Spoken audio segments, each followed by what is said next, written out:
Well. Welcome to the lounge, everybody. Stefanos, what are you drinking tonight? Oh, I'm pretty sure it's probably some beer. Just a little glass. Maybe I'll join you. Attaboy, attaboy. Cheers. Oh, cheersers. This way, this way. I'm going to see Hashem's going to make another video of us. Anyways, we've got a lot to cover again tonight, guys. Share this out. We're going to be talking about chicken wings, different flavors of chicken wings, where you can get the best wings in Hamilton. Pretty much chicken wings, right? Anything else? It's all about chicken, man. I'm a chicken farmer. I don't know anything else. Yeah. Okay, I'm lying, guys. We're going to be talking about other shit. But we will be talking about chicken wings at some point tonight. Who are you bringing on tonight, Stefanos? This is a friend of yours, right? Yes, sir. We have another fine gentleman from Robert Land Academy, Mike Pelt. And I better have said that right. He's a big boy. I don't want to get in trouble. So we'll be having him on. He's going to speak about his time there and in his journey. What's it been like? Up to present day, I guess. Right on. So more Robert Land Academy. Guys, if you want to share this out, please do so. You know, we're heavily shadow banned. Nobody wants the truth getting out, especially not the government. Anyways, let's bring in Mike. I'm going to step off here for a few minutes, but I'll be in the background. Hey, Mike, welcome to the lounge. Hey there. Awesome. So, Mike, cheers. Yes. Cheers. So, so what years did you attend Robert Land? Like, how old were you when you went in, and how was your time there? 93, 94, and I was 13. Wow, 13. I can relate. I was 11, but that's sometimes for young children to be in there, and the type of treatment you got is quite crazy. So, how was your first day in there when you walked in? Was it was it all nice and joyous, and they were great with you? And I was confused.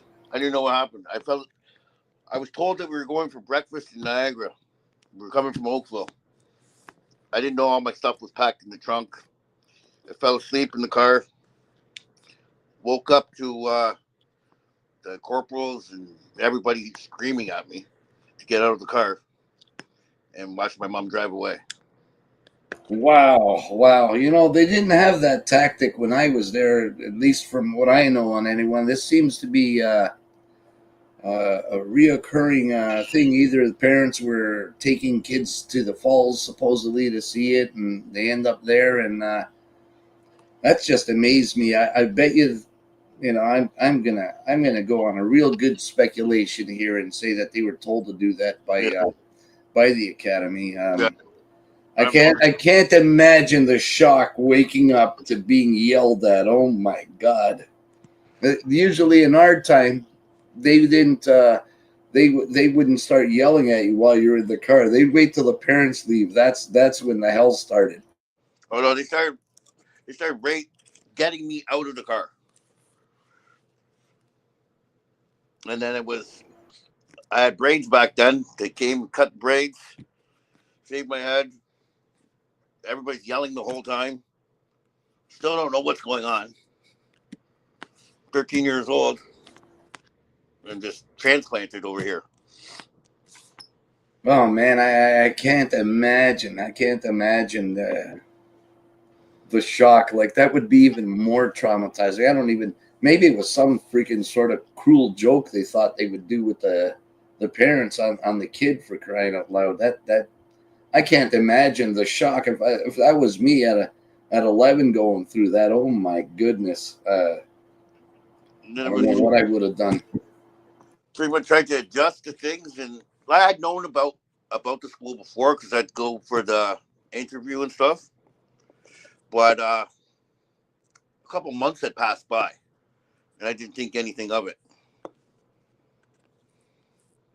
It was all a setup. So when you went for your little interview, or did they take you for a tour of the school and make it sound all great? And They did. And I remember, I'm pretty sure the reason why I had such a hard time was because of my interview. Because I remember during my interview, Bowman he asked me a question and I answered it. And I just said, whatever the question was, I just said, yeah. And he slammed his hands on his desk and he said, when you talk to me, you'll address me as sir. And I just looked at my mom and I looked at him and I said, I got a better idea. How about when you talk to me, you say sir? And then it was just, my mom slapped me upside the head and that was the end of my interview. Oh God, oh God. I could just imagine he was probably full of rage at that point and trying to showboat for the parents of I'm going to give you some skills on how you treat these kids and you're going to see a big change. But to me at that age, I was thinking the worse you are, the more they won't accept you. Yeah, and that's another crazy thing because I've talked to all sorts of students from from the time when I was there to the time they closed down, and with the time I was there, you couldn't get expelled no matter what you done. But it seems the time they closed that school, they just got rid of everyone just for breathing wrong, and I thought that was quite an interesting switch. Yeah. They were still getting their money, right? Well, getting their money, and I guess they don't have to dish out any more of it once you're gone. And I'm pretty sure that parents never got refunds from there. No, I don't. I don't see it. I think I had seen in the reviews of that school some one of the parents that were saying they were demanding their refund back, and they weren't getting it. Oh, and hi, Tracy and Maria and everybody else. Ishem, I'm not even going to say hi to you. I'm going to ignore you tonight.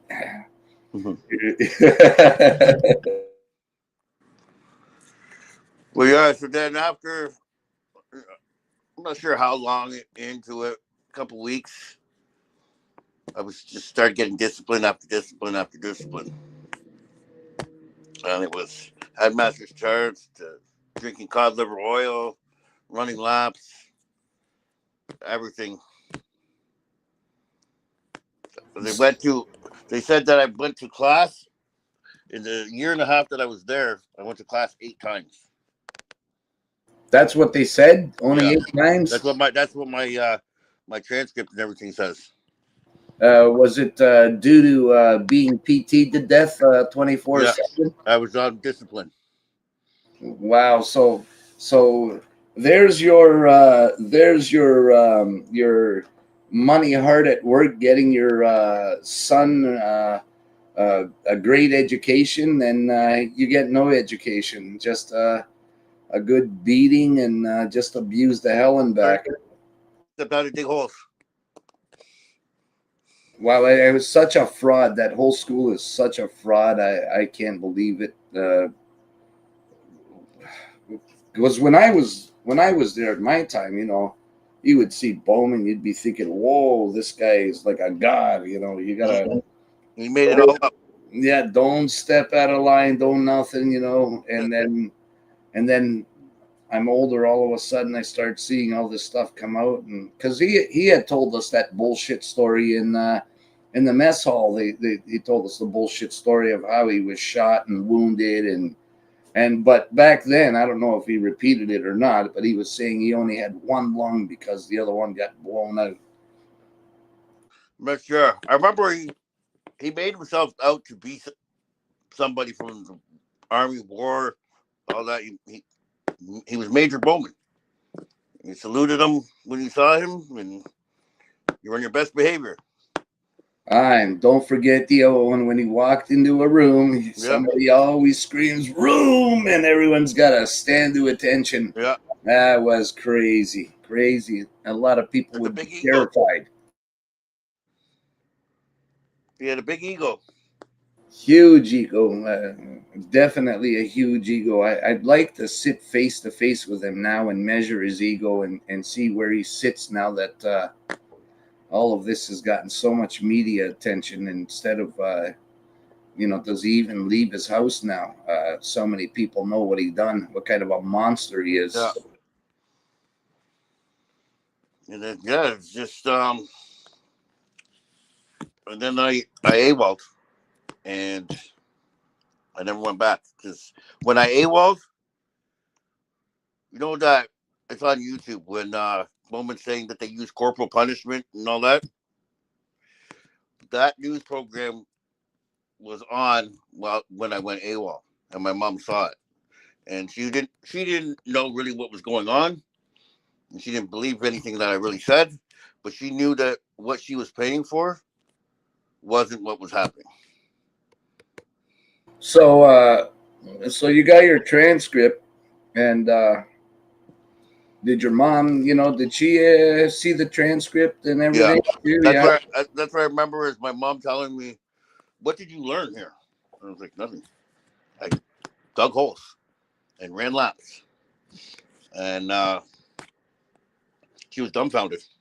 And that was we talked about it then, and that was pretty much the last time anybody ever said anything about Robert Lane and my family. So how long were you there before you went AWOL? Uh, just about a year and a half. Oh, so you almost made 2 years in that place. Yeah, Oh, wow, I can't. So 8 times the class out of the whole time you were there. yeah. Oh my God, a year and a half of discipline. And so why I went AWOL is because I tried. I really tried to just be good, follow the rules, ask questions, and I became a cadet. I was no longer a recruit for the first time, and then I was serving the headmaster's table, and I went to serve them, and I brought the tray, and whatever was on it, I put on the table, and I said, "Is there anything else I can get you guys?"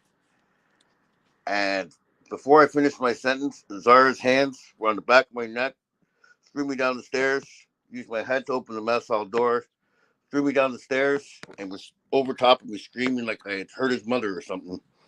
Why? Because I said guys and not sir. Oh wow, unbelievable! Yeah, that Zara was a real freaking And monster. after That that, I name. gave up. I was just like, what's the point?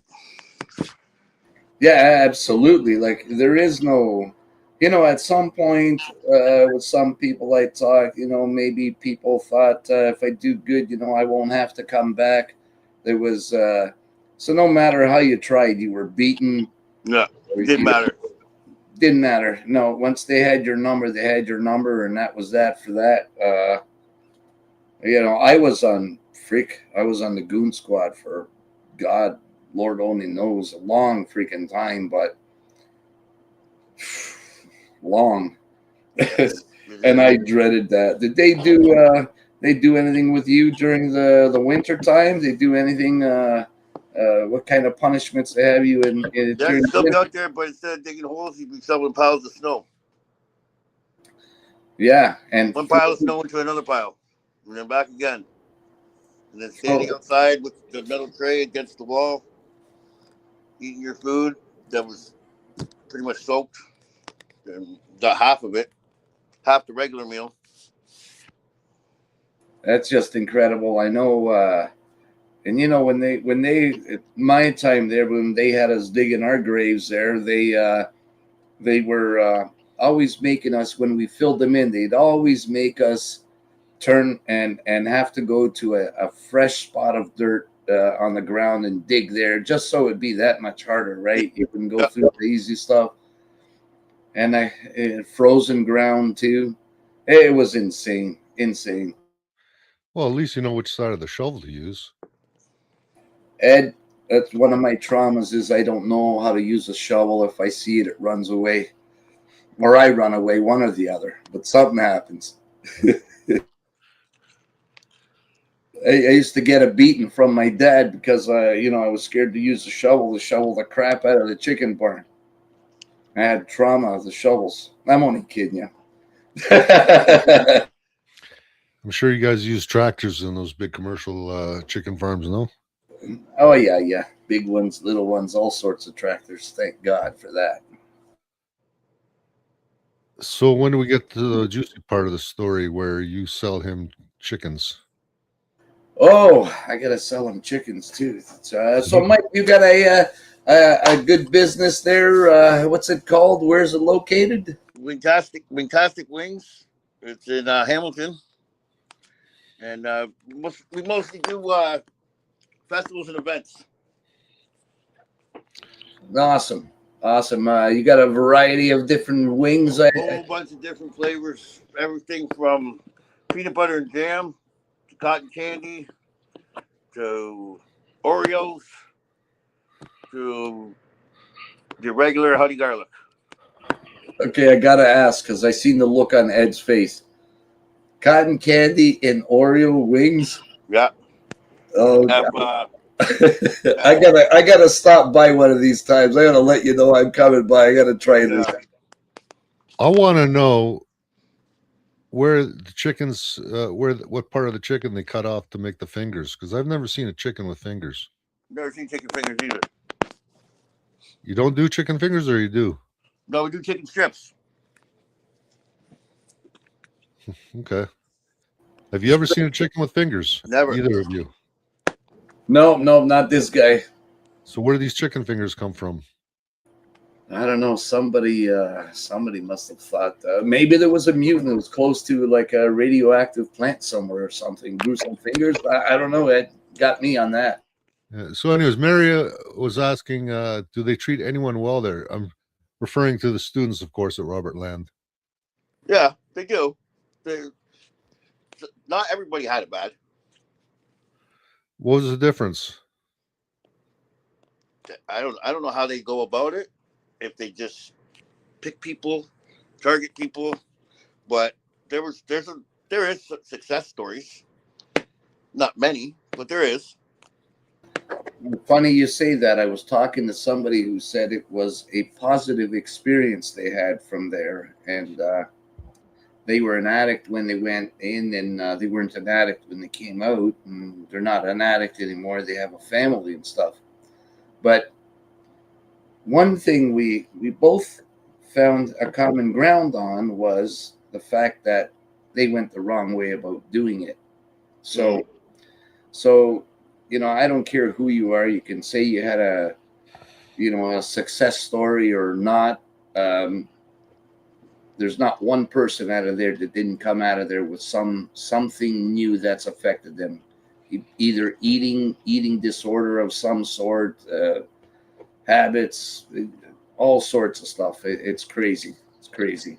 Well, what I say to the people that went during the time that I did, and say that they didn't have a bad experience, I asked them, well, why didn't you send your kids? And they never have an answer. No, they never do. And of course, a couple of the kids went on to become staff thereafter. Yeah. I heard about one. He's not too nice of a guy, and he's, I guess, been attacking all of us. Still, even though they wouldn't hire him in a high up position that he was begging for, still advocates for the school and how great it was. These are, and that there is a trauma that he suffered from going, and that's a result from it. That these people don't understand that. Stockholm syndrome. It's pretty freaking powerful, and they don't know it. Stefanos, describe for us what Stockholm syndrome is for those that don't know. It's a term from like the 70s, eh?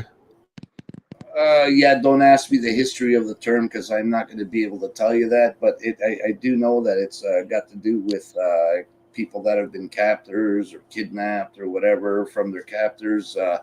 They start to develop feelings for them and start to like them and everything else. So, this is what happens, right? They develop a bond, a connection, like kids that have been kidnapped at birth and stuff. They have Stockholm syndrome. They have feelings and love for their captors. They don't understand that they were kidnapped, and it's just brainwashed into you thinking that you think it's normal. That's kind of how the academy went, Ed. We thought this was normal. Was it brainwashing, or you think it was some kind of Oh, survival response? no, there was brainwashing like you wouldn't believe. They would strip you down of everything. You'd be nothing but a shell of nothing, and they would try to build you back up the way they wanted you to be. But you don't build a person by beating them or sexually assaulting them or any other way. I don't know. What's your take on that, Mike?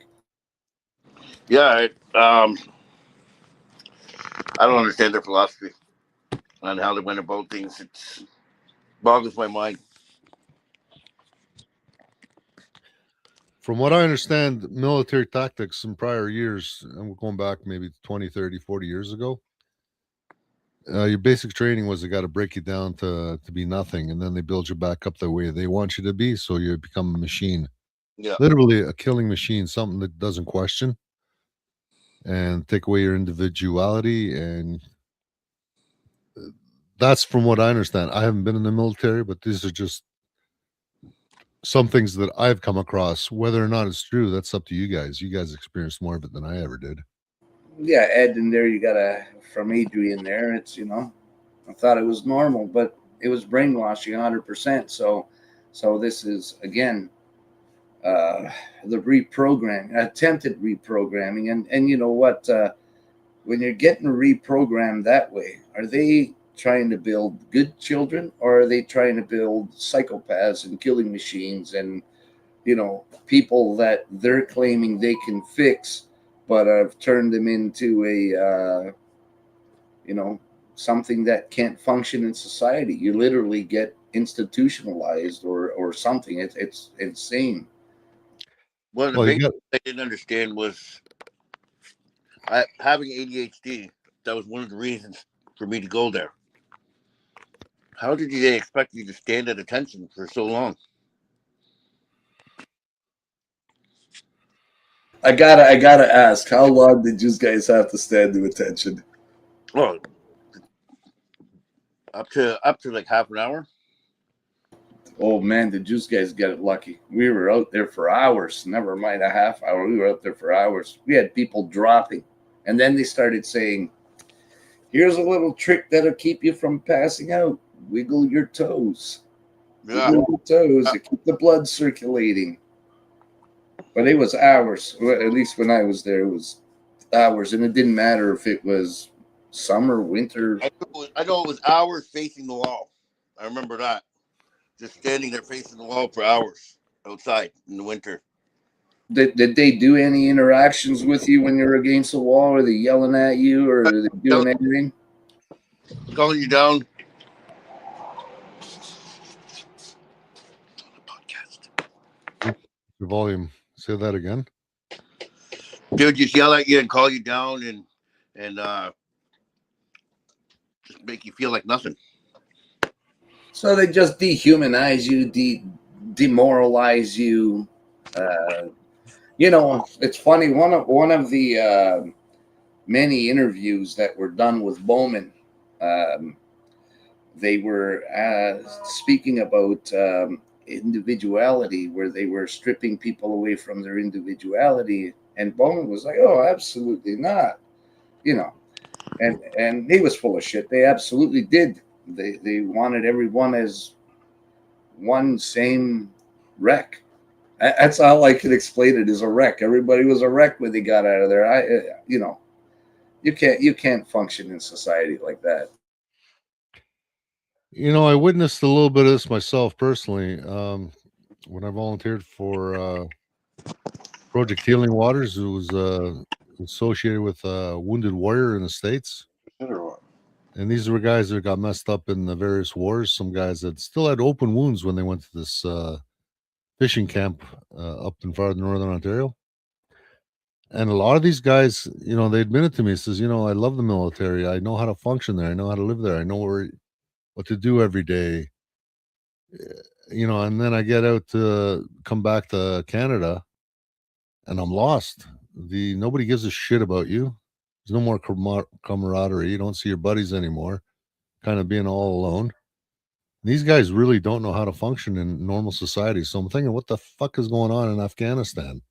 where these guys are doing tours, and they're not getting the medical attention they need. Obviously, like Right. open wounds after 6 months, that's bullshit.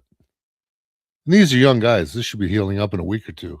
Doesn't matter how bad the injury is. Well, Maximum a month, not 6 months. well, Ed, what kind of wounds are we talking? We talking psychological wounds, or they're going to take a lot longer to do that?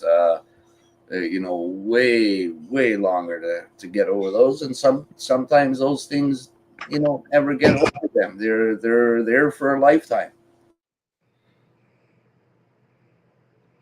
Well, again with the Project Healing Waters, there was I think there's a dozen veterans that were wounded, and then there was about a half dozen veterans that had survived and done quite well. These guys came out of Vietnam. I believe one of the guys might have even been from Korea, and they talked to the other guys that are messed up. And it's a feel good story when you see that the guys that are messed up worse than these guys were. I met one guy. He was a CB. He was full of scars from bullet holes because Vietnamese used to use CBs as target practice because they'd blow up a bridge and the CBs would be sent in to put the bridge back up. Meanwhile, they're target practice.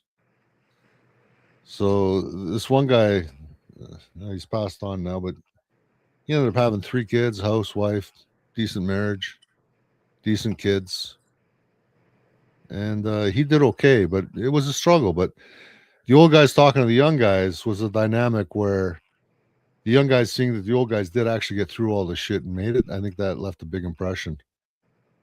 And Well, me being a normie, it's like I don't know what the hell these guys are going through. So I just kept my mouth shut and did what I was told.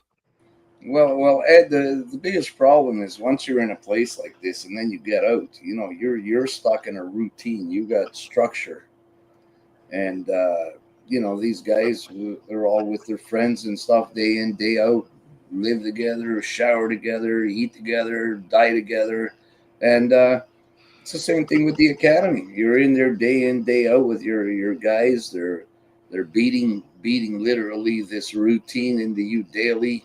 uh, you get out of there, and this is what I say: you cannot function in society. You have to have a structure of some sort, a routine of some sort.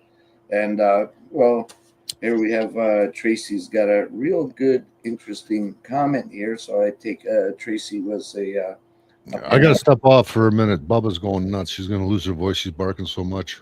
All right, all I'll be right. back.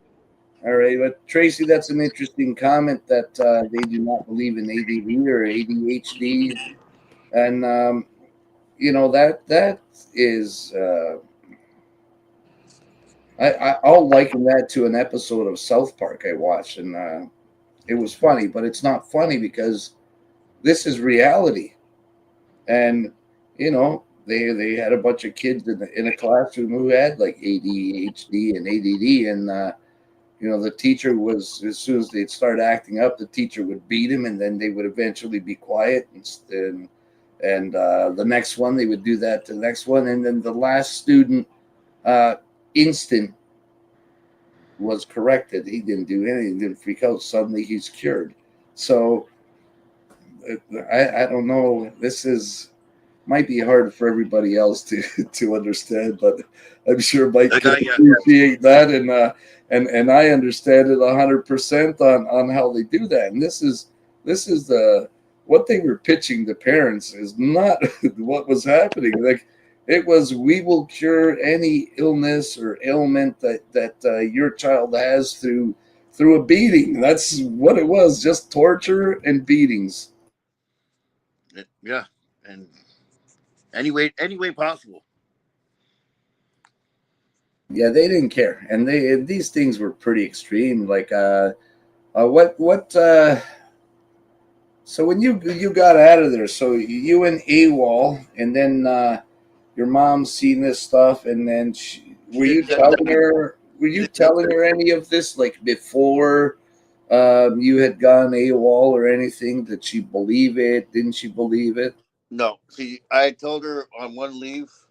I told her I don't want to go back. This is what's happening, and she told me, she basically said I was lying. She said, "No, it's not. They told me you would say something like this." And that line is what they used on my parents. So that was one, they always brainwashed them and told them that when your son comes home the first time on a holiday, you're going to hear all sorts of horror stories that we've done. Don't believe it, because this is what they're saying, because they don't want to go there, and they're homesick. They, a lot of them, it's the first time they're away from home, and so they're going to say all sorts of crazy things, and that's why a lot of the parents didn't believe it. But so what did it take for your mom to actually finally believe it? I don't think she believed it at all. Still to this day, we never talked about it again. After I left, she just knew what she was paying for wasn't happening. She wasn't getting the results. So she just figured not sending you back going to save her money, and Yeah, you're out on your own, I guess, to correct yourself. yeah. So then from there, I went to group homes, and yeah, I think like what I think now as an adult, looking back on everything, I was a trouble kid. I did act out. I was getting in trouble. I think that my mom sent me there under the impression I would be corrected and well behaved, and I would come back home. And I think that that was what her plan was. And instead, the academy ruined our family. Another interesting question you just, or statement you made, is the academy ruining the family. Yeah. And I can safely say myself that I know very far and few between uh, students that have any relation with their family anymore. It's very far and few in between. Yeah. Uh, I know. So yeah, it was just insane how like you were saying, you were acting out. You were maybe a little bit of a trouble kid or whatever. When I went in, I was an angel. Hmm. I uh, I'm not bragging either. I was an angel, literally. All I do was smile all the time. I was a good kid. I wasn't acting out or getting in trouble. And but I'll tell you, once I got out of school, they turned me into a bad kid, acting Yeah. out and getting in trouble. Uh, it was totally insane, insane. You can't really, you can't relate. This is what I keep saying. Yeah. You cannot interact. Anybody I ever told that didn't go just doesn't understand what I'm saying. Like, it can't be that bad. Oh boy, they should have took a tour or two.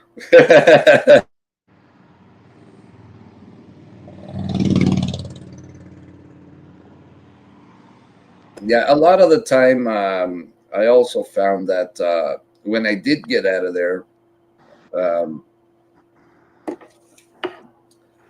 I had real problems with authority, like real Yeah. problems, because we were beat down, we were, yelled down, just everything, and then all of a sudden you can do what you want. I know my first year of high school, all I do is show up at my homeroom class, so they wouldn't call home, and then that was it. I was just out partying. That was it. That's the whole day. Do what I want. Go home. Do what I want. Go with my friends. Do what I want. There was like there was no holding me back. No, no Yeah. matter what age, there was no holding me back. So there was like it was insane. Everybody, I think, got in trouble with the cops. They got in trouble with all sorts of stuff. So it's routine. They manufactured troubled kids, is what I'm gonna say. They didn't Mhm. correct no one. They just caused problems.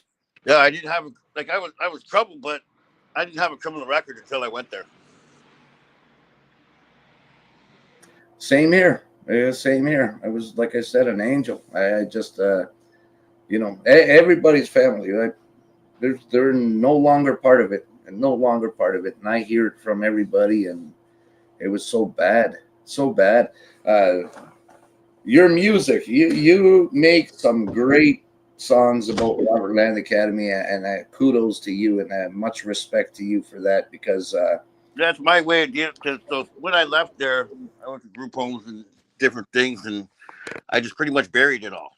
Never thought about it again until these lawyers started calling and the lawsuits came up and all these things. I never really thought about Robert Land, and so now it's just all coming back. And instead of falling into that trap and drug use or feeling down on myself or whatever, I just get it out through the music.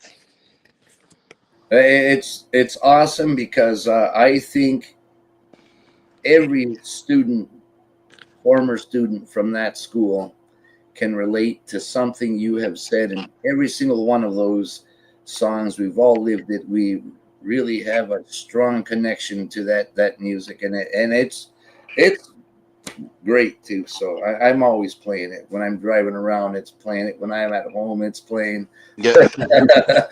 I don't know if that's a good thing because I'm reliving it, but Yeah.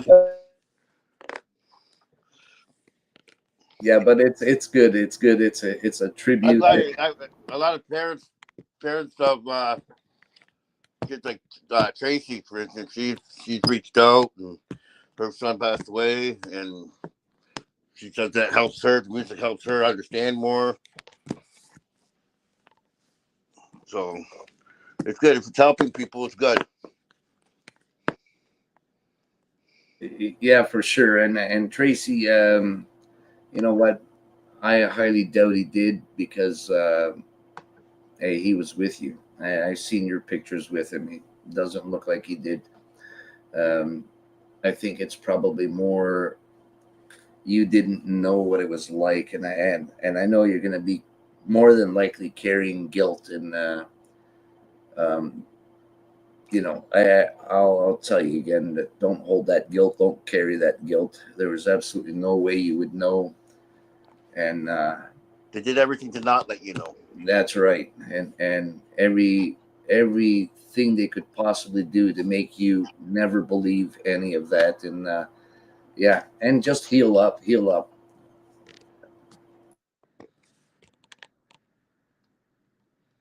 So the did you ever use a rappel tower? Like, did you have a rappel tower back then? Did you have it at the one out back, the one out front that used to be there? Honestly, yeah, we had the rappel tower. I remember when I never used it. I did see people use it when the academy end of last year, when the gym teacher, all that was happening with the gym teacher. Oh, you're speaking of Allstead, the sex offender. Yeah, I didn't even realize that there was a gym. I was like, they had a gym there. Yeah, well, we actually had one staff guy there. Actually, I have a lot of respect for him, and he let us check everything out. I didn't even know that there was a gym there. Obviously, the whole place is different from when I was there, and we were really shocked to see there was a pool in the back. When the hell did they get a pool? Cool. Yeah, there was a pool right in the back of the gym. I was like, wow. Wow. Yeah. So, and the reason why I say that about if you got to use the rappel tower, I know that I've heard a lot of people say no, that not even once. But the funny thing is, at my time there, we had two. One was so we had little portables for classrooms, and one of the portables had like I think it was like a 10-foot wall on the outside, and that's where they'd train us before we'd go on. I think it was 40 or 60-foot silo that they had built a wall on one side and then a bar on the other side, so that way you could mimic rappelling off of a ski of a helicopter, right? And doing free fall that way. So uh, it was like everybody had to do it. Like it had to do it. So I'm wondering what the heck happened to that. And then they started using the silo. Well, and that was up front. The tower at the back was never there when we were there. And then they started isolating students and locking them in the silo. And then more stories came out from the later years, and find out that they were using the tower at the back to lock people in also and isolate them. So sometimes for days. So I don't know. Crazy. Yeah, it's like crazy because that's way out back, and Yeah. all we used the outback for was punishments on 14s and That obstacle course. oh no, we didn't even have that. We were just With the straight up obstacle course. straight up punishment. 14 with weights and run around the soccer field out there. We barely ever used the soccer field. I think I used the forest more with a couple of other buddies of mine from there when we were foraging around the forest finding some nuts to eat. Try because they were starving us all the time. Like I was the calorie intake and stuff when you were there. It was all like, from what I remember, it was just all like, everything was like powdered. Yeah, powdered milk. Powdered potatoes, powdered milk, powdered, like, it was just all powder. You were Yeah, hungry. You're yeah. eating and you were hungry. That's it. We were hungry. That's what we were always trying to sneak back there just to get something. It was brutal. You were afraid 24/7 and you were starving 24/7, and you couldn't get seconds unless you got your inspection points. Like I don't know, were they inspecting you guys once a week doing house inspections and stuff? Well, you got your like locker inspection every day. So we would have inspection, but it was the whole house. It wasn't just your locker. Your bed had to be made right, shirts folded a certain way, collared dress shirts had to be hung a certain way, socks had to be folded so there's a happy face on them. Yeah, we had that every morning. Yeah, everything had to be ironed. All your boots had to be clean. All your dress boots had to be spit shine. Uh, all of your brass had to be shined up with the brass. So your bathrooms had to be spotless. You had to have them clean. Measure the bed with the hospital corners. And then did they have white glove inspection on you? They would do white glove inspection on us every Friday. It was every Friday we had white glove, and any dust anywhere across the tops of the doors or whatever, that's it. You're finished. Those were brutal.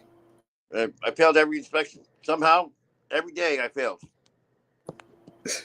And then that's where I was always, on the goon squad. It wasn't because of my grades, just I would accumulate points being, they had some point system. I can't remember. It was so long ago.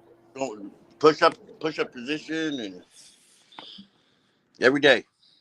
That freaking monster Bowman gave me 500 push-ups because my tie was crooked. I walked into the mess hall with my tie crooked, and he freaked out on me and threw me down and gave me 500 push-ups. I was like, what? I couldn't even believe it. 11 years old doing 500 push-ups. I don't think I should be made to do push-ups. I don't think I could find any physical fitness guy of any sort or guys going to the gym. I'd love to see them do 500 push-ups. No way. When you're being tortured, it's easy to break these kind of records. Yeah, that's no joke, Ed. That's no joke. You're absolutely correct. Not kidding. Fear and adrenaline can do amazing things. Yes, it can. But yeah, talk about being hungry and scared all the time. That's what war is like. Yeah, but the problem is the enemy is the ones who's supposed to be mentoring you and teaching you good things. Even I went back there recently, and when we were there, it's like, okay, when we ran away, we were like 14, 15 years old. How did we know which way to go? And I talked to my buddy that I AWOL'd with, and he's like, because we ran for survival. Hey, you just ran. Didn't matter which way you're going, Didn't matter. We just figured it out, and it took us 3 days. I knew my way around there because I lived there. I was very close to the academy. I was out on 20 Highway on a poultry farm there, but Wellandport was just up to the stop sign, turn freaking left, and you're in Wellandport. So Yeah, it was. So I knew my way around there. And there was a guy actually, Jeff Gladman, and he went AWOL. Or no, he didn't go AWOL. Or he did go AWOL. He brought him back, and then we were doing. I think it was the block. They made him have to do the block, and when he was doing it, he actually hitchhiked, and somebody picked him up with the car and freaking took him so far, and he jumped out, and then he ran the rest of the way. So they, but his time would be like a world record. So they knew he got. That's how he got caught, and then they ended up expelling him, and I never seen him again. He was a lot of fun. He was a great guy, and it used to be Gladman's right where the bridge is there, right in Wellandport at that stoplight, and it used to be a campground. Now it's gone. It's no longer Gladman's, but I've been trying to track him down. It's like he's a ghost and he's vanished. I can't find anything about him anywhere. So it's kind of sucks because I always wanted to meet up with him. He was a really good guy. How old is this guy? Hi, Petra. Uh, he's probably going to be maybe about 3 years older than me. So he's got to be getting close to 60, possibly. And the last time you had any info on him was when? The day they took him out of the academy, that was it. They sent him home, and that was it. How do you know he even got home? Well, actually, I don't. So that's true too. So I don't know. No. Yeah, we walked from there to Oakville. Wow, that's quite the trek. How long did it take you to get there? 3 days. What were you doing for food and stuff? Did you just like kind of make a stash to take with you of whatever? No, we would just go to we're begging for change, I think, and just asking people. At I remember sitting in front of a coffee shop. It wasn't Tim Hortons. It was just like a regular coffee shop, and a lady came out and gave us donuts. Employee or customer? Customer. That's nice of her. Yeah, excellent. So at least you got some. You probably had one bite of a donut that had more calories in it than a whole freaking year's worth of meal at the academy. Hey, what's a headmaster's It charge? was just summertime. It was close to summer, so friends weren't in school yet, and we just bounced around friends to friends, and then I just went home. So headmaster's charge, Ed, there was a list of numbers, and depending on what number of a charge you got is what would coincide with a punishment.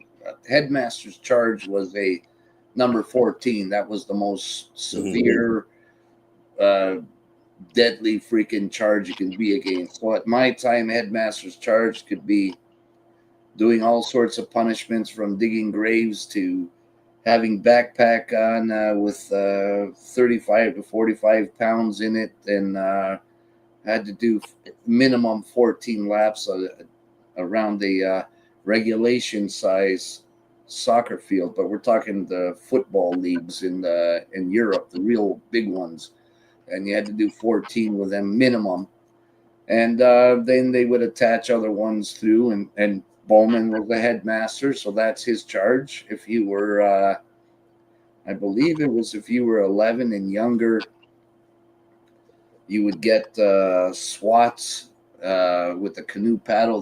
That's where they would beat you. One of my friends has a picture of his ass that we had taken, like I said before, all bloodied and bruised and beaten. They actually broke the canoe paddle on his ass, and then picked up a cricket bat and started beating him with that instead. So that's what your headmaster's charge was, Ed. The worst of the worst of the worst. Not a fun day by the sounds of it. No, but apparently it evolves somehow, and I don't know what it is now, what it was, but Steve here says uh, they would get kicked out if they got charged twice. Well, you wouldn't get kicked out, Steve. You just kept going on. You just kept getting more and more and more at my time. Um, and Steve says he's witnessed three of them. So Yeah, nobody really got expelled when I was there.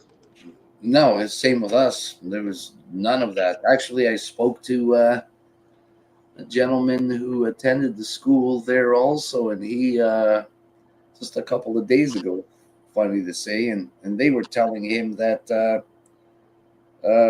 they hadn't given a headmaster's charge in 20 years. My ass. They were going on a long time. 14, yeah. Yeah, Right. we used to have leapfrog through the cesspool. Yeah, that's right. Cesspool, all right. I'd love to see these guys who would do this stuff. I'd love to see them even do half the punishments we done. Just half the numbers that we had to do. I bet you they wouldn't be able to do them.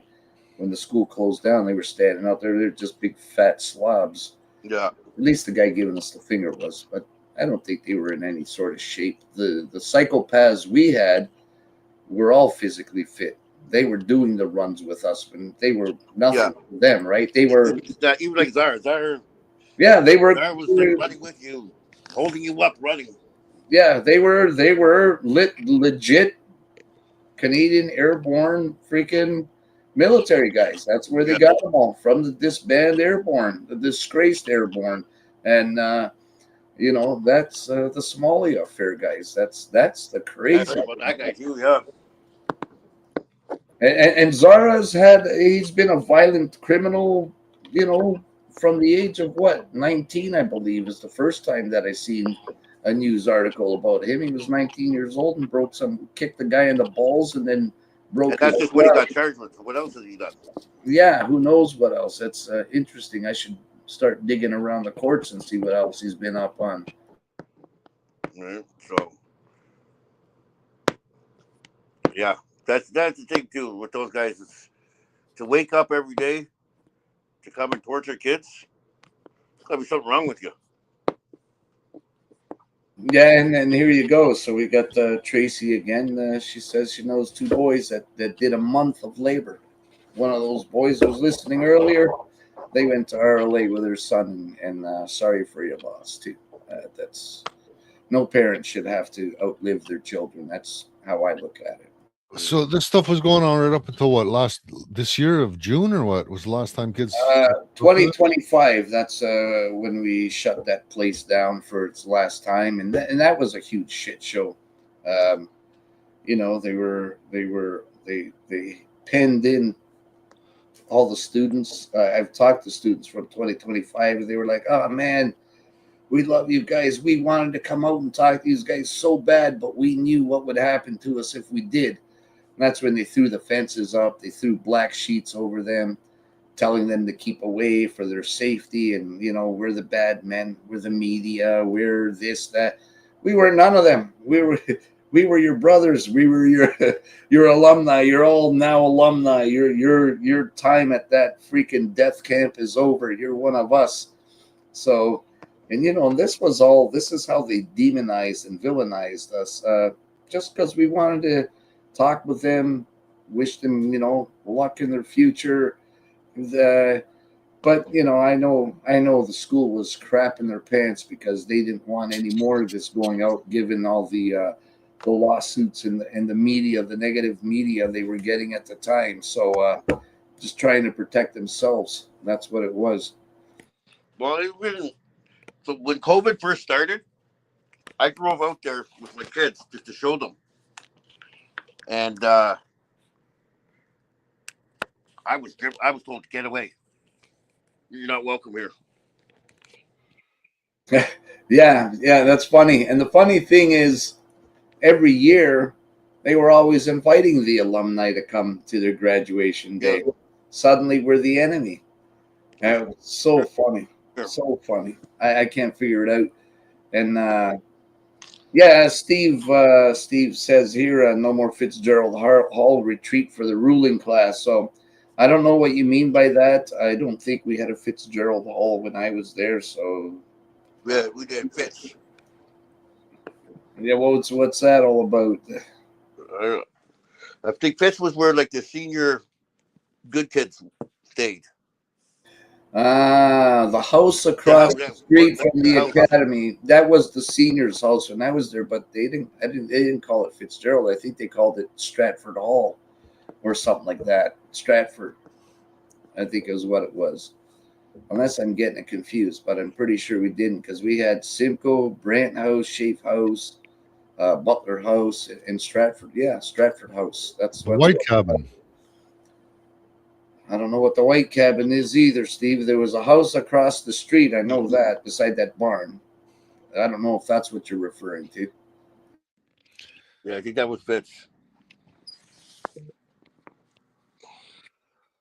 So I take it, Steve, you mean the What? ruling, well, the soccer field. Yeah, we didn't have anything out there when I was there again. But I guess what you mean by the ruling class is the students that were put in positions of power on the other students, if they're Yeah, NCOs, I guess you can call them.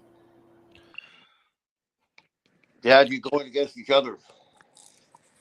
Yeah, of course, that's what they always do. They always centered out the weak.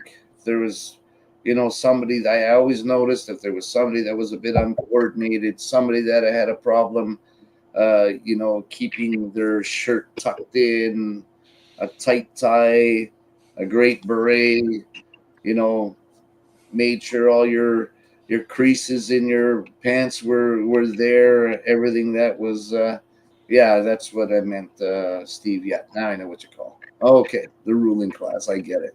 They would always center them out. I remember there was one or two students during my time that ended up getting a red blanket treatment, and because they started punishing the whole house because of them, and we were always getting punished over and over, and they ended up students ended up throwing the old blanket on him, holding him down in his bunk, and everybody basically gave him a beating. So that's how they would turn everybody against everyone. So basically, comply. And if you don't comply, you get the rest of us in trouble. We're gonna gang up on you and make you comply amongst ourselves. Oh, you're gonna get the living shit beat out of you, and that if there's a coordination issue or a mental health issue or anything like that, beating that person is not going to beat that illness out of you. That issue is not going to go away. No, And it kind of seems like you know this is the mentality where they said that they don't believe in ADD and ADHD. Well, what are they going to do? They're going to beat it out of you. Except now they have the students doing it to students, the same kind of crap that these monsters were doing to the students. It's insane. That's how they do it. So people that are watching this in the future or watching now, have you picked up on the fact that maybe Bowman wasn't suitable as a schoolmaster because everything comes from the top down in these kind of situations. So if the guy on top doesn't know what the hell he's doing and the people below him don't know what the hell he's doing, this turns into a shit show that's becoming really obvious here. Unless they want to make troubled kids out of you. And that way they're being very successful. definitely. Yeah, Definitely. absolutely. So, how long you want to go on this, Ed? Tonight, I know we're at the hour mark, but um, I Let's talk think about the book. okay, the book a bit. Mike, you want to talk about the book? I'll pop up the. Yes, I just I, I hope it's the right link you sent here. You got yeah, a copy of it? I just put it up in the chat there. Hold it up. No, I don't have the book. Mike does. Sorry. Yeah, I don't have it with me. Oh, you don't have it with you. No, but yeah, the book is just my experience, what I went through. Not everybody, like I said, not everybody had the same experience. Some had better, some had it worse. But the book is just my interpretation and remembering of my time at Robert Land Academy. Stefanos, put it in the private channel, see if we can pull it up. All right, Ed.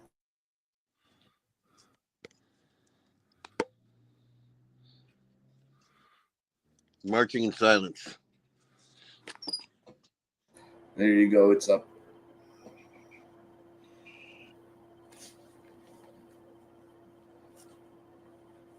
All right, so we got Adrian here. He says when you get put on headmaster's charge, it was treated like shit. Hours of being screamed at and beaten. If you didn't do what they said, you were fucked. Face the wall for hours, hard labor. Fact is, that doesn't fix kids struggling with ADD and ADHD. But when these monsters don't believe those things exist and they can be simply beaten out of you, or it's a different story.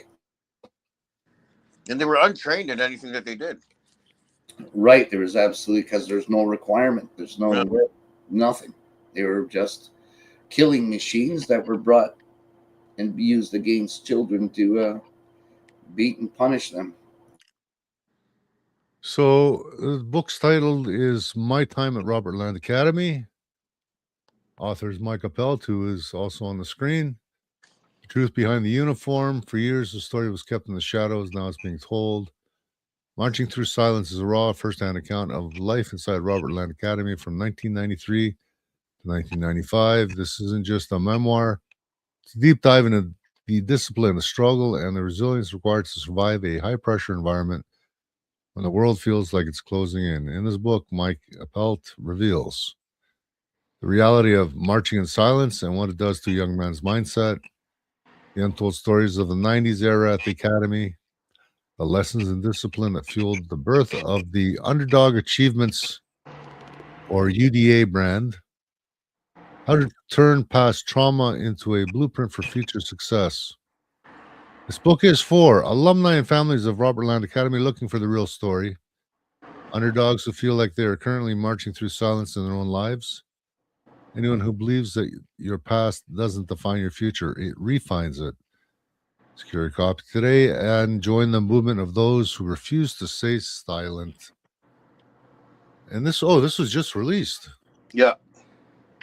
And it's $5. Is that Canadian or American? Canadian. And the website is this your own website or what? No, it's like a Shopify. Okay. How can people find this if they want it? I can send the link to the chat. Yeah, I don't know if people can click on the link. So I got the link in the chat. I think Shem's reshared it out a couple of times here. So just click the link and you can get right straight there. I do believe I have it posted somewhere on my Facebook wall also. Posted on mine as well. it's on your Facebook page also? Yes. Which is Mike Appelt, Appelt? Correct. Oh, Maria got it, so she can get it. I guess anyone can. So what's your take on trauma, Mike? I want to hear what you got to say about that and dealing with it. Dealing with it, it's hard. It's hard to deal with. That's what I said. That's what I think. For me, the music helps. A little bit louder. Say that again. For me, the music helps. The way Mike makes the music, that's how it helps with him. This is how he deals with the trauma when he does the music. All right. How about for others? Have you heard any other success stories about people dealing with trauma? No, I haven't. You, Stefanos? Yeah. Everyone's got a different way of dealing with it, Ed. I know I never spoke about a word of it a breath of it to anyone all my life. But I'll tell you, that day in June 2025, that was the biggest weight off my shoulders. I could actually breathe easy again, and it just empowering, man. I don't know how to call it. And then right from then, when the monsters called the police on us because they were being cowards and cowering, because they're no longer facing 10, 11-year-olds. Now they're facing grown men. It's a different story. And we didn't even do anything. We just standing on the road taking pictures, and they called the police on us. That's the fear. That's the cowardice that was really in them. And when the police came, that was their mistake. That's when the criminal complaint went in, and that was even more empowering. That first step at that point was like, something snapped in me, and I just had to make it. I couldn't hold it no more. I don't know.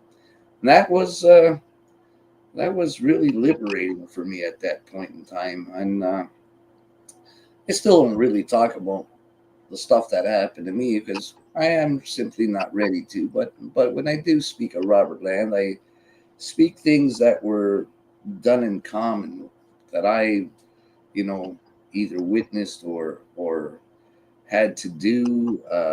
But the general stuff, the other stuff, the really bad stuff, I don't speak about that. I'm not ready for that yet. But yeah, it's that's how I cope with it. I know I got a sleeping disorder from that. I can't sleep. I'll sleep maybe an hour if I'm lucky, 45 minutes, lucky. And sometimes if it gets too much, I'll just have a few beers, but I'll drink them really quick so they can put me to sleep and I'll get my rest. That's one way I do it. I'm not an alcoholic. I don't drink every night or every day. It's just, that's what I use. I self-medicate myself. Some people smoke pot. I don't smoke pot, but I'll have a few drinks real quick and put myself out. Then I can get all rested and stuff, and I'm good to go again. So you're saying you only drink on days that end with DAY? And the lounge, okay? We can't leave the lounge out. That's my one day a week, okay? And I'm not drinking to get myself put out. But one of the things that Mike brought up earlier, it was 100%.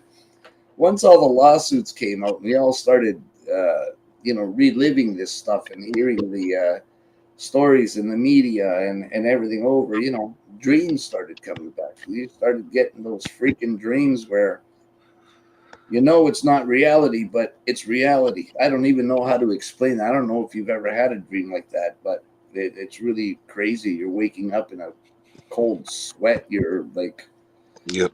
It's crazy. Kind of deja vu thing going on here or what? It's even more than deja vu. It's like you're there. You're there. That's all there is to it. And you're seeing everything. It's not there, but you're there. I don't know how to explain it. Maria wants to know if any of you guys went to counseling. No. No, I never talked about it. no, didn't talk about same thing. No counseling for me. You know what? I don't. Actually, I'm not a person who believes in counseling, and I'll tell you why.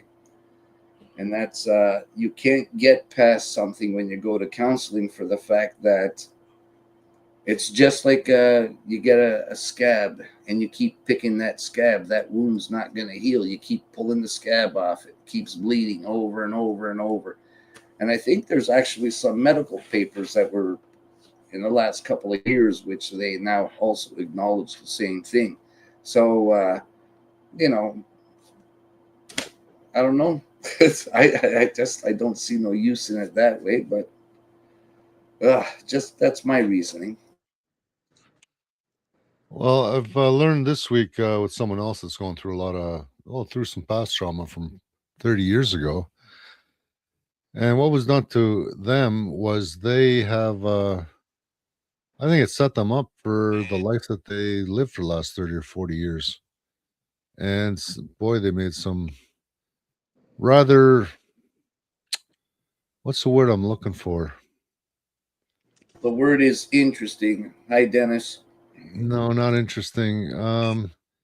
Poor It's choice. almost like what's done to you sends you down a certain road that normally wouldn't go down.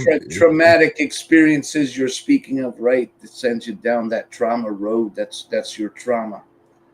And you've made some bad judgments because of it. And I think it has an effect on, I think it's got a big effect on the way your on the way life goes and how you interact with people and how you form judgments. And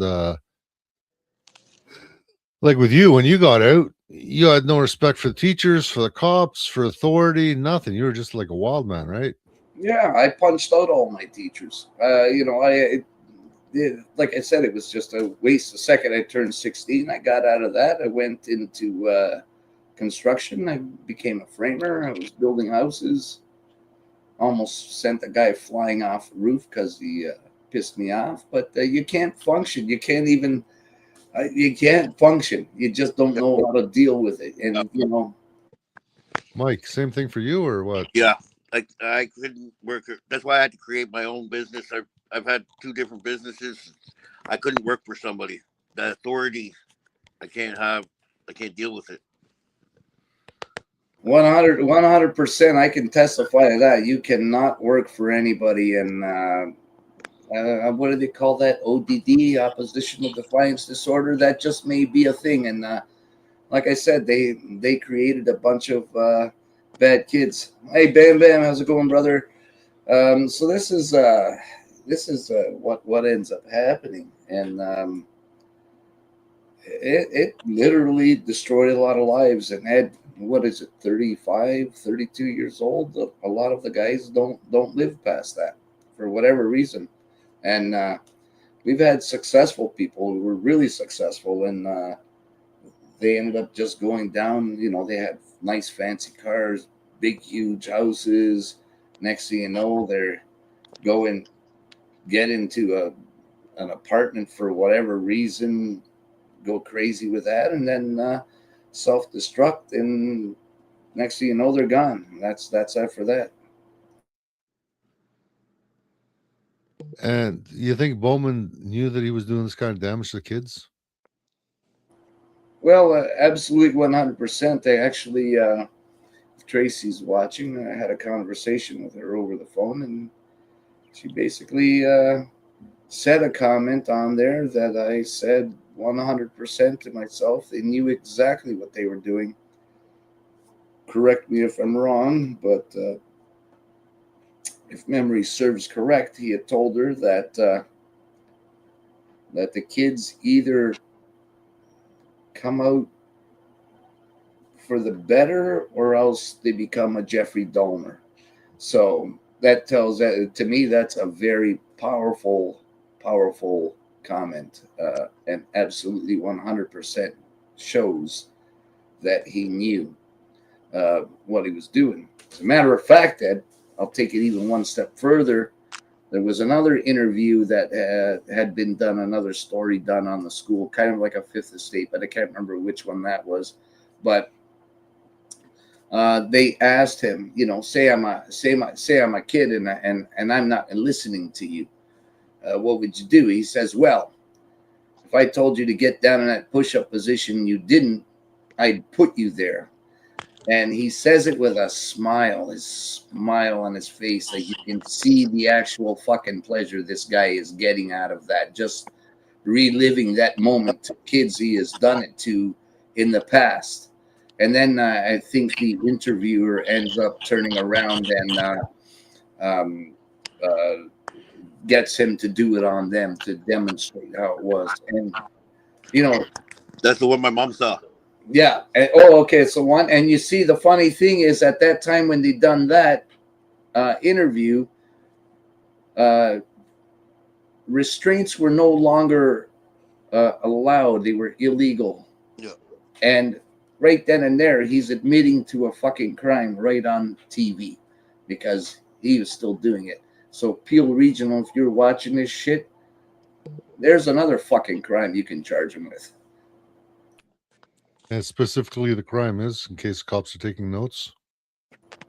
Well, I ain't gonna do their job. They know exactly what it is. When you're getting physical on someone, you know exactly what that is. Especially when you're putting them in fucking restraints and shit. Come on, make it easy for the cops. They're busy. No, I'm busy. I'm busy.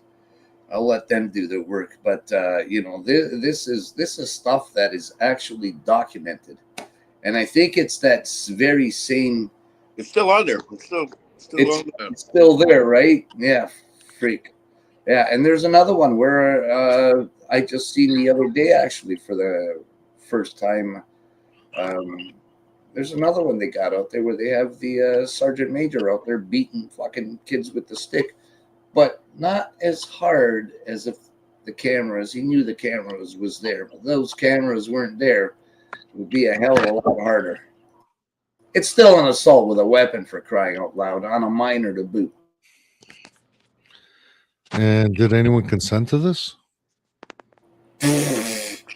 You think there's consent freaking exists in that school, Ed? Well, look, that's if you don't consent, then it's a crime, right? But if you do consent, then it's okay. Ed, when you got psychopaths there, you think they're going to be asking a kid freaking who's out of step and getting a beating? Do you consent to me beating you to get you back in the step? Are you're gonna hold your arms out to the side, Ed? You think they're gonna ask, can I have consent to smash your arm because you just moved it a millimeter down? Ed, that doesn't happen, man. And consent don't even freaking matter. And an assault with a weapon's an assault with a weapon, and that's all there is to it. Well, remember, cops have no obligation to respond, do they, or to charge? Police have no duty to a private person. So police are there to serve and protect the level of government that hires them. Um, so, if it's a municipal government, it's going to be all the regional police, and they're all the same force, no matter which one it is, because they all draw from the same pool. OPP, it's to the provincial government. The RCMP is to the federal government. They are there to protect those level of government's interest. There's absolutely no requirement for them to act. I could literally be getting murdered in front of them, and there's no requirement for them to act. Interesting story. This is during the hard lockdowns in the summer of COVID. I think it was 2022 summer, or could have been 2021. A couple guys sitting across the street, sitting on coolers, drinking beer out in a parking lot, out in public. It's a private parking lot, but it looks like a kind of like a municipal property. And these guys are drinking, and they kind of ask us, "What do you guys do for a living?" This says, "We're garbage collectors." And we got it talking a little bit, and then they came out and said, "No, we're actually Toronto police." Oh, I said, "Oh, so you guys got on your card, it says to serve and protect." And they said, "Correct." I says, "How come they didn't finish that sentence?" He says, "What do you mean?" He says, "To protect John Tory." Oh, they didn't like hearing that. No, we're here to serve and protect the public. No, you're here to serve and protect John Tory. And they got real mad at me. He says, "Guys, I've seen what you guys do in front of his apartment complex down at Bloor, close to university. I know who you guys get your orders from. I know you guys do what you're told. And I know the discretion you guys use is will the government like or the city councilors like what we're doing here? So your cars should say to serve and protect John Tory. And where you get this people stuff from, I have no idea." They said, "You know what? We've had enough of this. We're not going to have any more of this conversation. And you better start walking," like a threat. Needless to say, I never seen him drink. Never seen him drinking in that parking lot anymore. No, I it think looks like we lost Mike there. I rubbed him the wrong way. Maybe he Now, got beat up by a chicken without fingers. a wing got him. He's being PT'd by a chicken right now, a chicken wing. No, the chicken's got him in the chicken wing, the wrestling move. Come on. Okay, we can make so many puns of that. So if you're watching, Mike, thanks for coming on, man. I really love you, brother, and I appreciate um, coming out and everything you do on top of it, and speaking about your time there. Real pleasure. When are you going to be going there? Where, Robert Land? No, his wing place. What's the name of the place?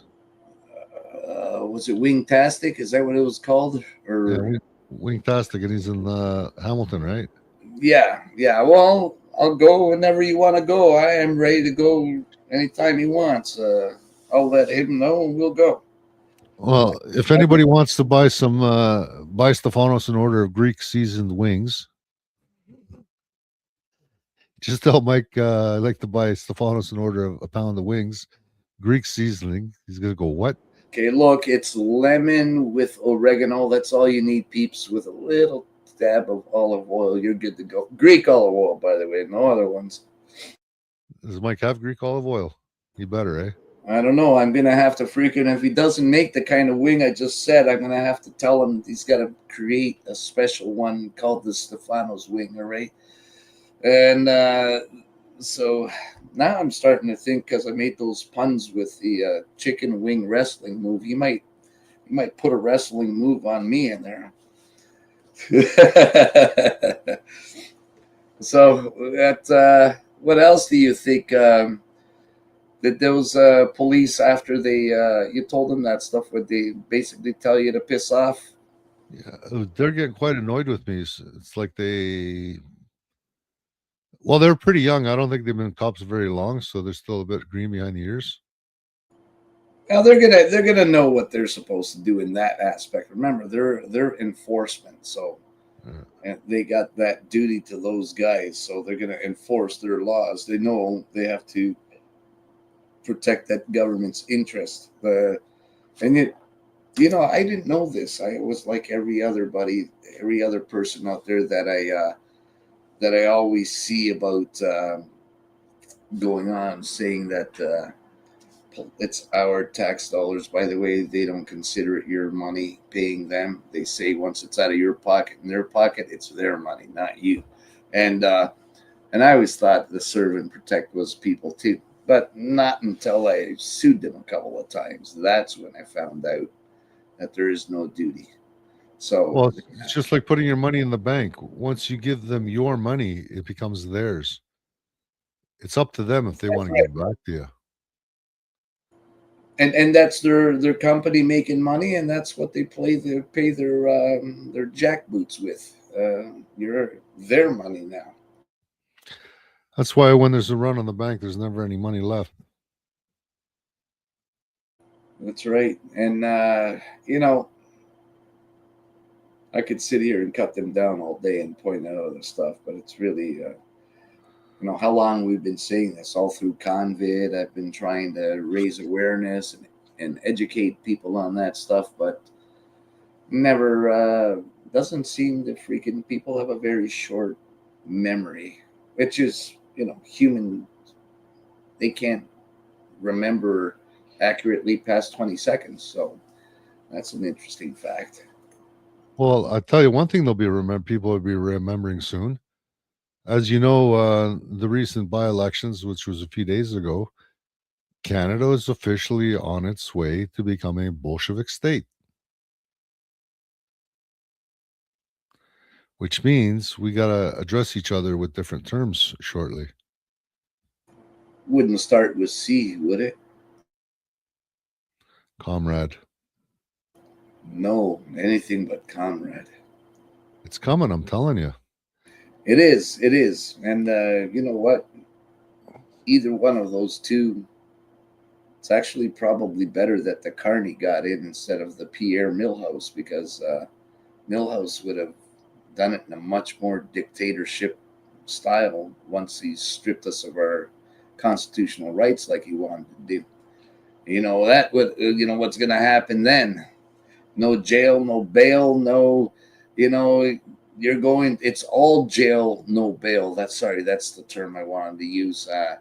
You wouldn't even get a bail hearing. You wouldn't get a trial hearing. You're doing a minimum stint of 5 years, because that's how long our rights would have been suspended.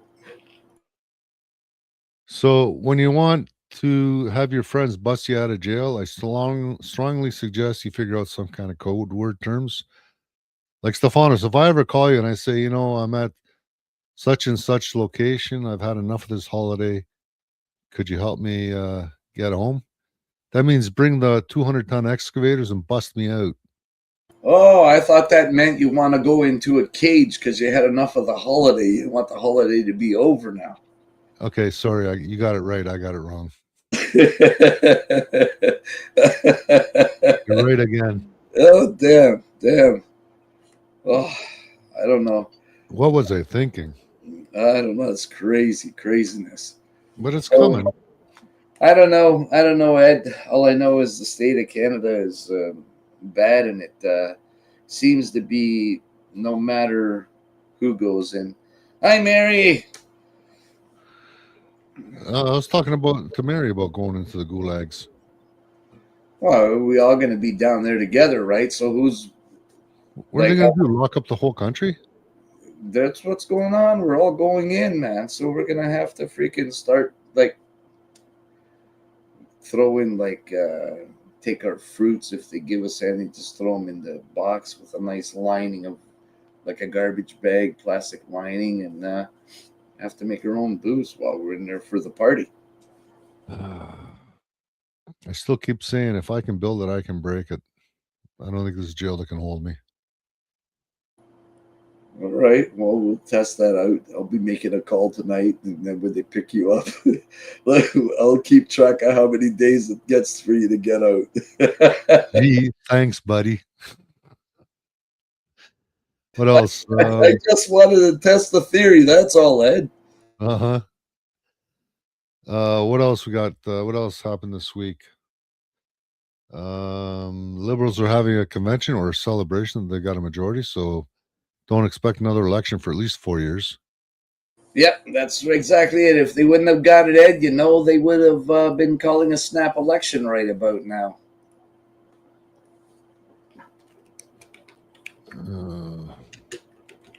See, they already made movies about me.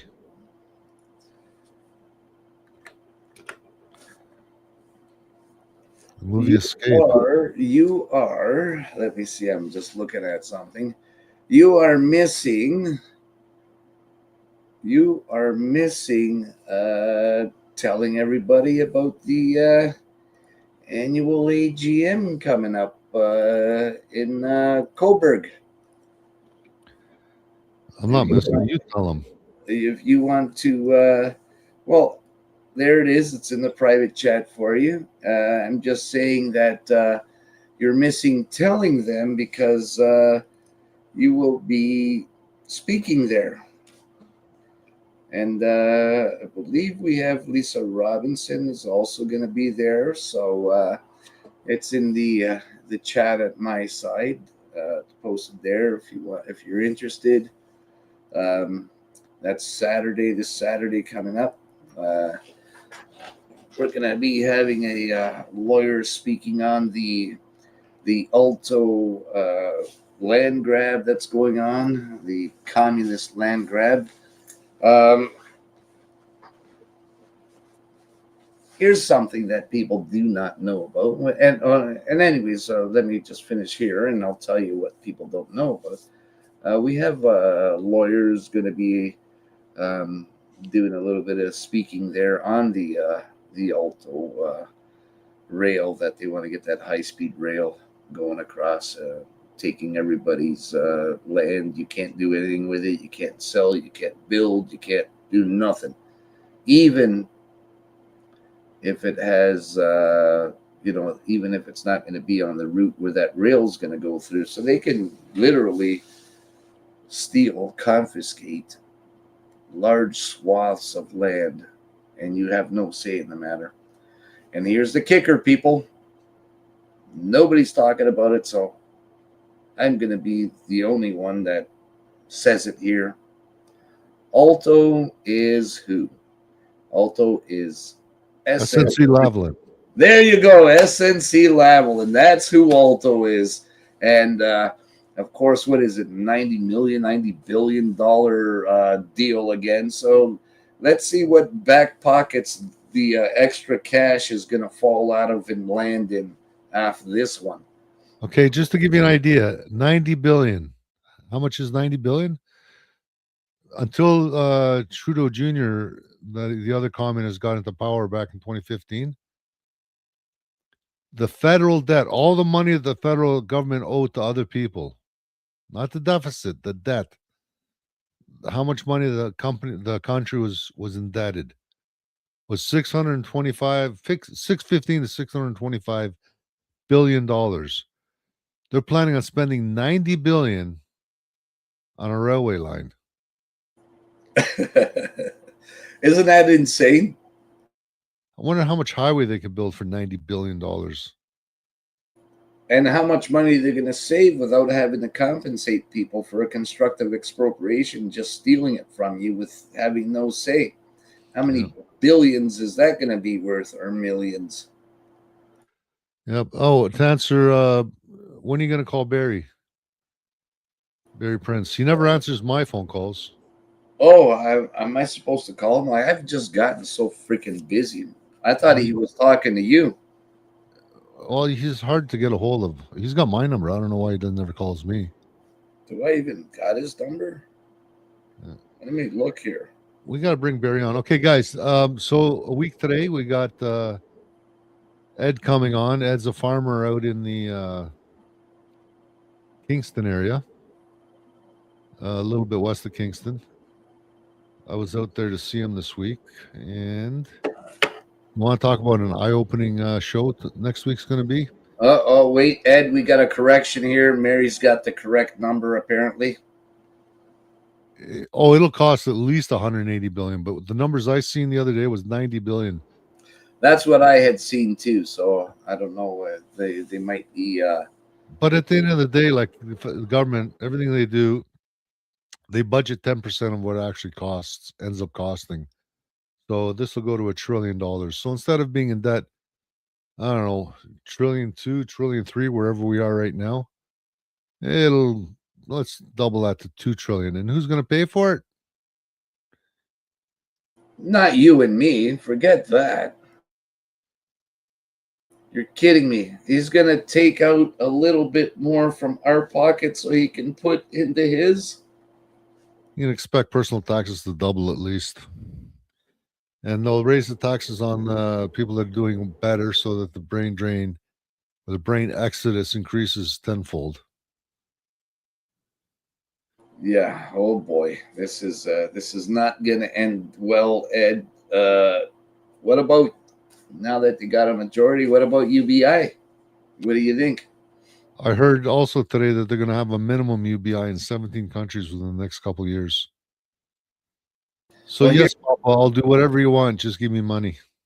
Here's the crazy thing. At one point in time, I had plans on maybe attempting to go at a party leader of a certain party, and one of the things I was trying to think about was trying to come up with a way to try to help people in Ontario, because the government done you wrong, destroyed lives, destroyed livelihoods, businesses, while they were out having a good time giving themselves raises and not doing what they were forcing you to do.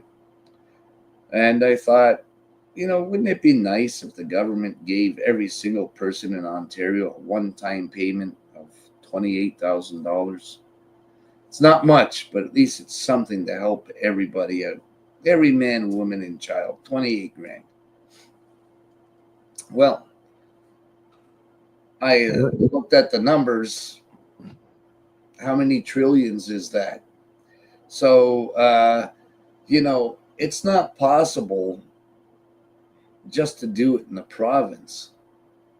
How the hell do they think just one province it can't be done? How are they going to do it in a whole country? That's the kicker. That where are they going to get that blood out of us stones to freaking pay for it? That's what I want to know. Well, look, the money is printed out of thin air. That's why it's called a fiat currency, not backed by anything. So they can print this money. And when the government prints that much money, inflation goes through the roof. If you had $100 in the bank, you could buy, say, 100 dozen eggs. Well, with inflation, with that same $100 within a couple of years, you're only able to buy 1 or 2 dozen eggs. That's the problem with inflation. And that's also how they plan on paying down the debt, especially in the US. That's what I see coming down the pipe. And then the control grid. How are they going to control us? Well, programmable money, CBDCs, and then what Trump is pushing as an interim is the stable coins. So first they bring out the stable coins. The stable coins will fail, and then they'll come out with CBDC to save the stable coins. Watch.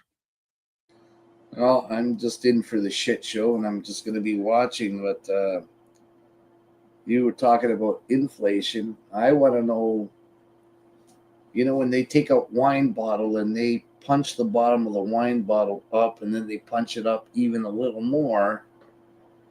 I call that deflation, because you're going to pay a lot more for that product, but you're getting a lot less of it. And that's what's happening now in meats, in everything else. They're marking the meats falsely, weight-wise. And there's now several class actions on the go for all of these scammers, because if you've noticed, everybody is paying a lot more and you're getting less. Even shitty stuff like McDonald's food, you look at their burger patty, it's so thin, it's like the thickness of a hair. They could probably make 4 burgers out of one of their regular patties and turn them into 4 or 5 burgers. Yeah, to say burgers. Bubba's getting hungry again. Oh, Anyways, on that note, guys, you definitely want to tune in next Thursday. It's going to be, if you want to know what's coming, what's going to be happening with our food and food prices, food supply chains. We're going to be talking to Ed. His sons are farmers. He's a farmer, and they're in Ontario. He sees what's coming down. This is going to be the big awakening as far as food supplies go. I'm so glad he's going to be joining us next Thursday. And yeah, we will go a full 2 hours plus this coming Thursday. So get some sleep Wednesday night. Leave the wife alone. Okay, so, all right, don't forget the Ontario Landowners Association's annual general meeting. You should go there. There's going to be a lot of information that you don't know about, all to do with your private property. Don't forget Mike's book. Check out his wingtastic wings and in Hamilton, and have fun and have a good night from me. Anyways, hang on. Is there what does it cost to go to this meeting on Saturday? I'm not sure, Ed. Admission is free, isn't it? I don't know if it's free this year. It might be. I can't remember. I've just been so freaking busy. So you got me on there. You can register, though. You can call up and register. It's at the Legion in Coburg on it's 135 Over Street. So yeah, go up there. You can. It's like open to the public, to everybody. I'm just not sure if it's free or not this year. I can't remember. Before in the past, it's been around $20, so it's not going to be anything extravagant. So if you wanna RSVP, call Donna at 613-432-4352. And you can ask her. I don't know if there's going to be an admission charge, or maybe they're charging a little bit just to pay for the lunch or something. Yeah, it's just a small amount. That's just for. I know these guys are not in business to make money. It's more about spreading information and good information. Yeah, you see at the bottom there, it's about the high-speed rail, municipal issues, United Nations declarations for rights of Indigenous people, the UN DRIP. It's all going to be down there. So. Righty, and you say elections are for the first hour or something? In the morning, we'll have elections, and then that'll bring up our governors again, who our president is, who the executive is, and that would be after the elections. This will start, so it's from 8 a.m. to 5 p.m. So get ready for a full day. How long do elections usually last?